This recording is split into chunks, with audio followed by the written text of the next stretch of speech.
저 여자 누구야? 안녕하세요. 옆집 초인종 소리가 났을 때 저는 그냥 이웃이 이사 온 줄만 알았습니다. 그런데 문을 열고 나간 남편의 얼굴이 하얗게 질렸어요. 그 여자와 눈이 마주친 순간 저는 알았습니다. 이 여자가 누군지, 이런 상황이 벌어진 데에는 아주 충격적인 이유가 있었습니다. 텐마루 드라마 채널 구독과 좋아요가 이야기를 만드는 힘이 됩니다. 저는 순옥이라고 합니다. 올해 48이에요.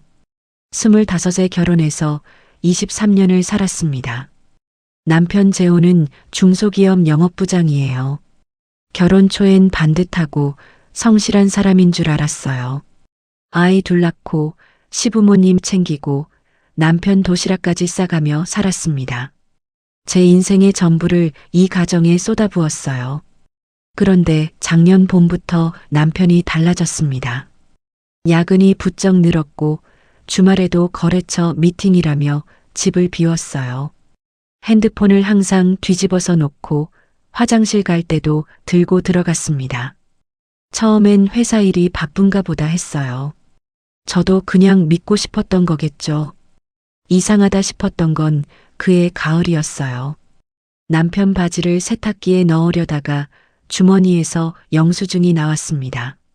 한정식집 영수증이었는데 2인분이었어요.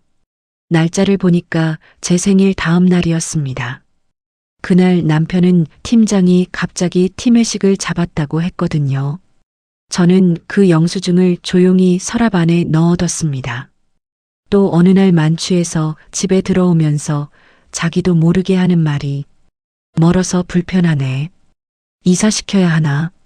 였어요. 그 말을 듣는 순간 심장이 덜컹했습니다. 그리고 그때부터 제가 직접 확인하기 시작했어요. 남편이 잠들면 저는 남편의 핸드폰을 뒤졌습니다. 모르는 번호로 거의 매일 통화가 있었어요.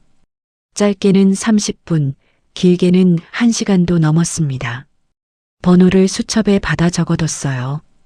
그 번호로 전화를 건 건 한참 후였습니다. 떨리는 손으로 눌렀는데 한 번에 받더라고요. 여자 목소리였습니다. 제가 예상한 것보다 훨씬 젊은 목소리라 더 놀랐습니다. 저는 아무 말도 못하고 끊었어요. 그냥 서서 한참을 울었습니다. 남편한테 따졌더니 그냥 회사 후배라고 했어요. 너가 예민한 거라고도 했습니다. 제가 증거를 들이밀어도 오해라는 말만 반복했어요. 그날 처음으로 남편이 낯설어 보였습니다. 그렇게 또 몇 달이 흘렀어요. 그러던 어느 토요일 아침이었습니다. 복도에서 이삿짐 옮기는 소리가 들렸어요. 오래된 아파트라 옆집이 자주 바뀌는 편이었거든요. 대수롭지 않게 생각하고 있었는데 초인종이 울렸어요. 남편이 먼저 현관으로 나가더라고요. 이상하다 싶어서 저도 따라 나갔습니다. 복도에 여자가 서 있었어요. 30 초반쯤 돼 보이는 긴 머리의 여자였습니다. 이삿짐 박스를 들고 서서 저희 남편이랑 눈이 딱 마주쳤어요.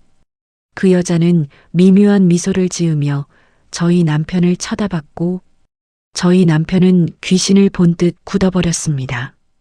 저는 그 순간 모든 걸 알았어요. 아는 사람이야? 남편이 말을 못했습니다. 저는 두 사람 얼굴을 번갈아 보다가 다시 집 안으로 들어와서 문을 닫았습니다. 그리고 바닥에 주저앉았어요. 나중에 알게 된 사실은 더 충격적이었습니다. 남편이 그 여자 월세를 내주고 있었어요. 간도 크게 우리 집 바로 옆집에 들여놓은 거였습니다. 제가 매일 그 벽 하나 두고 자는 동안 남편은 그쪽을 드나들고 있었던 거예요. 어느 날은 오랜만에 저랑 좋은 밤을 보내고 나서 제가 먼저 잠드니 현관문이 열리는 소리가 들렸어요. 그때는 아무것도 몰랐으니 내가 잠결에 소리를 잘못 들었거니 했습니다. 남편은 옆집으로 가 그 여자와도 밤을 지새고 이른 아침에 들어와 옷만 갈아입고는 출근했던 거였습니다. 그런 날조차 그 여자를 찾아갔었다니 참 짐승 같았습니다. 얼마나 대담한 사람인지, 얼마나 저를 우습게 본 건지, 더 기가 막힌 건 시어머니였어요. 이 사실을 알고 나서 저는 시어머니한테 전화를 드렸습니다. 울면서 말씀드렸어요. 그랬더니 시어머니가 뭐라고 하셨는지 아세요? 그 여자가 재호한테 얼마나 잘해주는지 알아? 순옥이 내가 너무 무뚝뚝하게 굴어서 그런 거 아니야? 전화기를 들고 멍하니 있었습니다. 귀가 먹은 줄 알았어요. 시어머니는 심지어 그 여자를 만나보셨대요. 재호가 데려가서 밥도 함께 드셨다고 했습니다. 23년 며느리는 구박하면서 남편의 내연녀한텐 밥을 사줬다는 거예요. 그날 밤 저는 혼자 결심했습니다. 눈물은 거기까지만 흘리기로 했어요. 다음 날 아침 저는 변호사 사무실에 갔습니다. 그동안 모아둔 영수증, 통화 기록, 그리고 제가 직접 복도에 카메라를 숨겨두고 찍어둔 남편이 옆집을 드나드는 사진들을 가방에 담아서요. 이웃집 할머니도 도와주셨어요. 복도에서 남편이 두 집을 드나드는 모습, 그리고 새벽에 속옷만 대충 걸친 옆집 여자가 저희 집 현관문 앞까지 따라와 남편을 배웅하는 모습을 직접 보셨다며 증언도 해주셨고 직접 찍은 사진도 주셨거든요. 변호사 선생님은 증거가 충분하다고 하셨어요. 이혼 소송과 동시에 내연녀를 상대로 손해배상 청구를 할 수 있다고 했습니다. 저는 두 가지 다 진행하기로 했어요. 재판은 5달이 걸렸습니다. 남편은 끝까지 그냥 친한 후배라고 우겼어요. 그런데 증거 앞에서는 버틸 수가 없었습니다. 내연녀 통장 내역에서 남편이 매달 이체한 기록이 나왔거든요. 월세에 생활비까지요. 판사가 이혼을 인용했고 위자료와 재산 분할이 제 쪽으로 결정됐습니다. 내연녀도 손해배상 판결을 받았어요. 판결문을 받아든 날 이상하게 눈물이 안 났습니다. 그냥 오래된 짐을 내려놓은 것 같은 느낌이었어요. 무거웠는데 이제 없어졌다는 그런 느낌. 아이들한테는 제가 직접 말했습니다. 22살 아들이랑 20살 딸이에요. 둘 다 처음엔 아무 말도 못하더니 딸아이가 제 손을 잡았습니다. 엄마 잘했어. 그 한마디가 23년 중에 가장 고마운 말이었습니다. 지금 저는 혼자 살고 있어요. 처음엔 적적하더라고요. 밥 한 그릇 차려놓고 혼자 먹는 게 어색했고 밤에 집이 너무 조용해서 잠이 안 오기도 했습니다. 그런데 조금씩 달라지더라고요. 아무도 눈치 볼 필요가 없어요. 먹고 싶은 거 먹고 보고 싶은 거 보고 자고 싶으면 자면 됩니다. 아이들과 맛집을 찾아 외식도 자주 하고 피곤할 땐 아이들과 배달 음식을 먹기도 합니다. 오래전에 그만뒀던 수채화도 다시 시작했어요.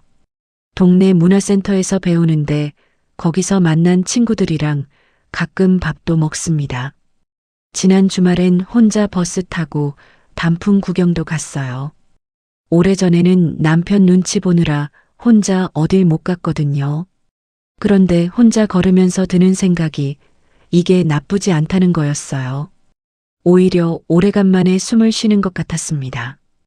23년을 남 위에서 살았으면 이제 오롯이 나만을 위해서 살아도 되겠더라고요. 가끔은 그런 생각을 해요. 그때 영수증을 서랍에 넣어두지 말고 바로 꺼냈어야 했나? 더 일찍 알아챘어야 했나? 그런데 그것도 이제는 후회하지 않으려고 합니다. 그 시간들이 있었기에 지금 이 자리에 서 있는 거니까요. 배신은 배신한 사람 잘못입니다. 믿은 사람 잘못이 아니에요. 그걸 이제야 알았지만 그래도 알게 됐으니까 괜찮습니다.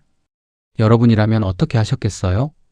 순옥이 옆집 복도에서 내연녀와 눈이 마주친 그 순간 남편은 굳어버렸고 내연녀는 뻔뻔하게 서 있었습니다. 나라면 그 자리에서 어떻게 했을까요?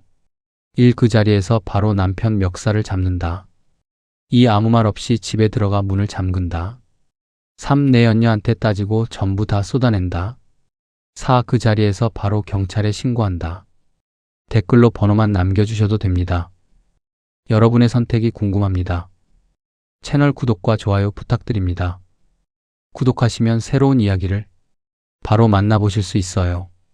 오늘도 건강하시고 행복하세요.